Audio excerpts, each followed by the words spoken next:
हिंदू पुराणों में भक्तों की सुविधाओं के लिए यह बताया गया है कि कौन से देवी देवताओं को कौन सा भोजन, कौन सा पुष्प और कौन सा रंग सबसे प्रिय है, जिसके आधार पर उनके भक्त उनके बारे में बेहतर तरीके से जान पाते हैं और अपने आराध्य को प्रसन्न रखने की कोशिश कर पाते हैं। देवी देवताओं के किसी भी मंदिर या उनसे जुड़ी कहानियों और तस्वीरों में हम हमेशा उन्हें किसी खास तरह के पशु या पक्षी को उनके वाहन के तौर पे देखा होगा। शिव के नंदी हो या माँ दुर्गा के शेर, भगवान विष्णु के गरुड़ से लेकर इंद्र के ऐरावत हाथी तक लगभग सभी देवताओं को हमने पशु या पक्षी पर सवार ही देखा है। क्या आपने कभी सोचा है कि भगवान को वाहन की जरूरत क्यों पड़ी, जबकि वे अपनी दिव्य शक्तियों से कहीं भी आसानी से कहीं भी आ जा सकते थे, फिर भी उनको पशु या पक्षी की आवश्यकता पड़ी। दरअसल भगवानों के साथ जानवरों को जोड़ने के पीछे कई कारण हैं। भारतीय मनुष्यों ने भगवान के वाहन के रूप में पशु पक्षियों को जोड़ा है। असल में देवताओं के साथ पशुओं को उनके व्यवहार के अनुरूप जोड़ा गया है और पशुओं की रक्षा के कारण भी उन्हें भगवान के साथ जोड़ा गया है। यदि उन्हें नहीं जोड़ा जाता तो शायद पशु पक्षी के प्रति हिंसा का व्यवहार ज्यादा हो जाता। वैसे देखने में तो यह वाहन हमारे लिए काफी सामान्य लगते हैं, लेकिन देवी देवताओं ने कुछ ही पशुओं या पक्षियों को विशेष रूप में क्यों चुना, इसके पीछे कई रहस्य छिपे हुए हैं। तो आइए जानते हैं प्रसिद्ध देवी देवताओं और उनके वाहनों के पीछे छुपी कहानी के बारे में।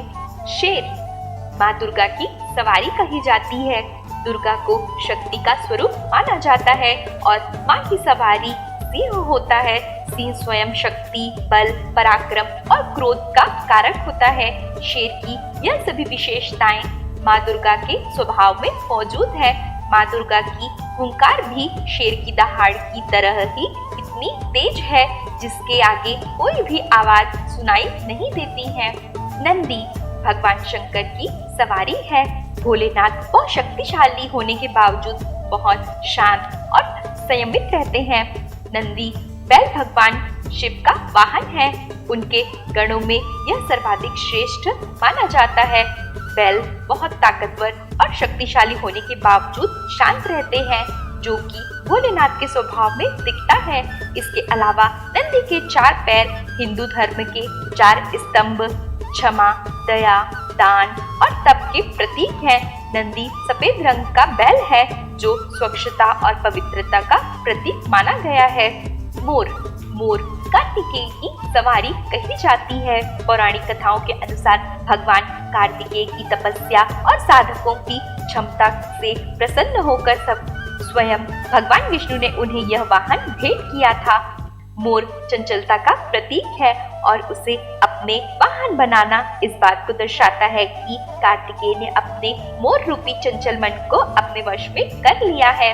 हंस को देवी सरस्वती का वाहन कहा जाता है। सांकेतिक भाषा में हंस जिज्ञासा और पवित्रता का प्रतीक कहा जाता है। ज्ञान की देवी सरस्वती को हंस से बेहतर और कोई वाहन मिल भी नहीं सकता था। माँ सरस्वती का हंस पर विराजमान होना इस बात को दर्शाता है कि ज्ञान के जरिए ही जिज्ञासा को शांत किया जाता है।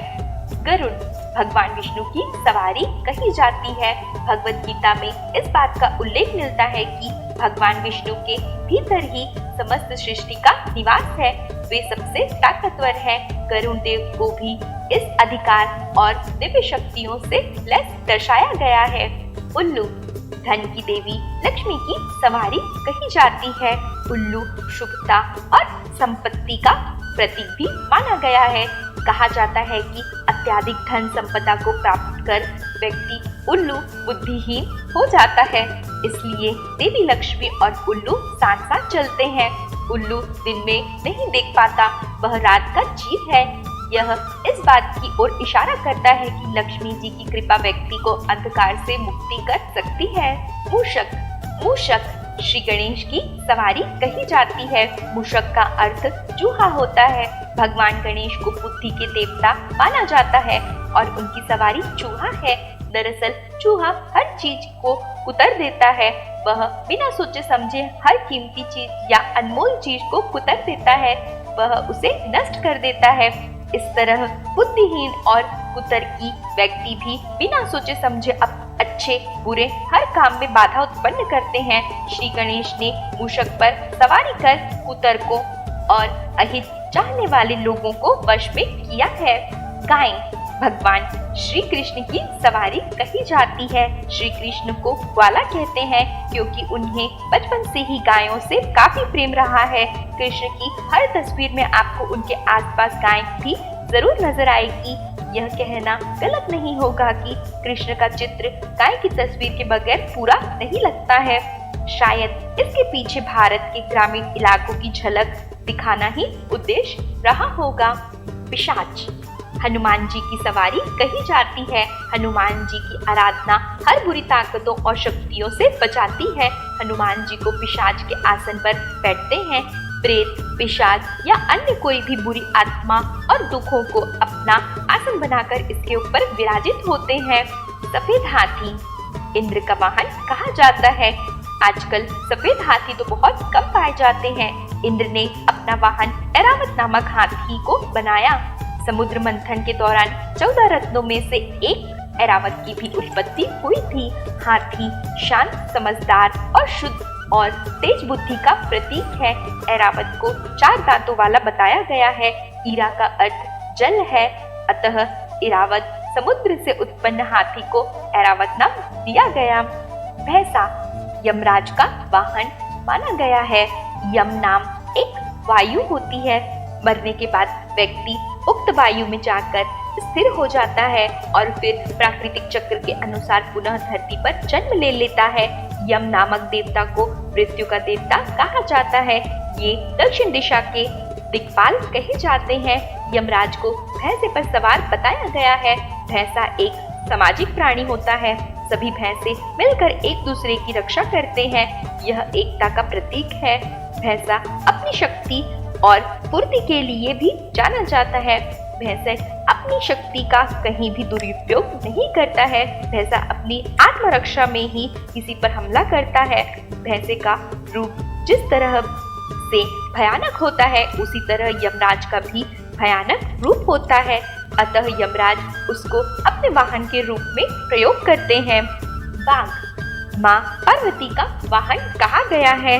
माँ पार्वती का वाहन बाघ है तो माँ दुर्गा का वाहन शेर। माता दुर्गा को शेरों वाली माता कहा जाता है तथा बाघ माँ पार्वती का वाहन है। बाघ अदम्य साहस, क्रूरता, आक्रामकता और शौर्यता का प्रतीक होता है। यह 3 विशेषताएं माँ पार्वती के आचरण में भी देखने को मिलती हैं। बाघ की दहाड़ के आगे संसार की बाकी सभी आवाजें कमजोर लगती हैं। मगरमच्छ माँ गंगा का वाहन कहा जाता है। देवी गंगा का वाहन मगरमच्छ है। सिंधु, गंगा, नर्मदा, ब्रह्मपुत्र, कावेरी आदि नदियों में जल में विचरण करने वाला प्रमुख प्राणी मगरमच्छ ही है। वैज्ञानिक कहते हैं कि मगरमच्छ हर परिस्थिति में जी लेते हैं। धरती पर इसका अस्तित्व लगभग 25 करोड़ साल पहले से विद्यमान है। कौवा शनि का वाहन कहा जाता है। बहुत कम लोगों को पता होगा कि शनि देव की सवारी कौवा या गिद्ध ही नहीं बल्कि पूरे 9 सवारी हैं, जैसे गिद्ध, घोड़ा, गधा, कुत्ता, शेर, सियार, हाथी, मोर और हिरण है। शास्त्रों में कहा गया है कि शनि देव जिस वाहन पर सवार होकर उसके पास भी जाते हैं, वह व्यक्ति उसी के हिसाब से फल का उत्तरदायी होता है। हालांकि कौवे को उनकी प्रमुख सवारी माना जाता है। कुत्ता भैरव का वाहन कुत्ता होता है। कुत्ता एक रहस्यमय प्राणी है। कुछ धर्मों में इसे शैतानी माना गया है, वहीं हिंदू धर्म में इसे कुशाग्र, बुद्धि और रहस्यों को जानने वाला प्राणी माना गया है। कई मामलों में यह मनुष्य की रक्षा करता है। भगवान भैरव ने इसे अपने वाहन तो नहीं बनाया, लेकिन वे हमेशा इसे अपने साथ रखते थे। सूर्य का वाहन रथ होता है। भगवान सूर्य का वाहन रथ है। इस रथ में 7 घोड़े हैं जो 7 वारों का प्रतीक होते हैं। रथ का एक पहिया 1 वर्ष का प्रतीक है, जिसमें बाहर आरे होते हैं तथा 6 नेमियां होती हैं। भगवान सूर्य का वाहन रथ इस बात का प्रतीक होता है कि हमें अपना कर्म करते हुए सदैव आगे बढ़ते रहना चाहिए, तभी जीवन में प्रकाश आता है। तो आज हमने हिंदू देवी देवताओं के रथों के बारे में चर्चा की। आशा है कि आपको हमारी सारी वीडियोस पसंद आ रही होंगी। आप कमेंट बॉक्स में अपनी राय अवश्य दें। इसी के साथ मैं अनामिका आप लोगों से विदा लेती हूँ। धन्यवाद।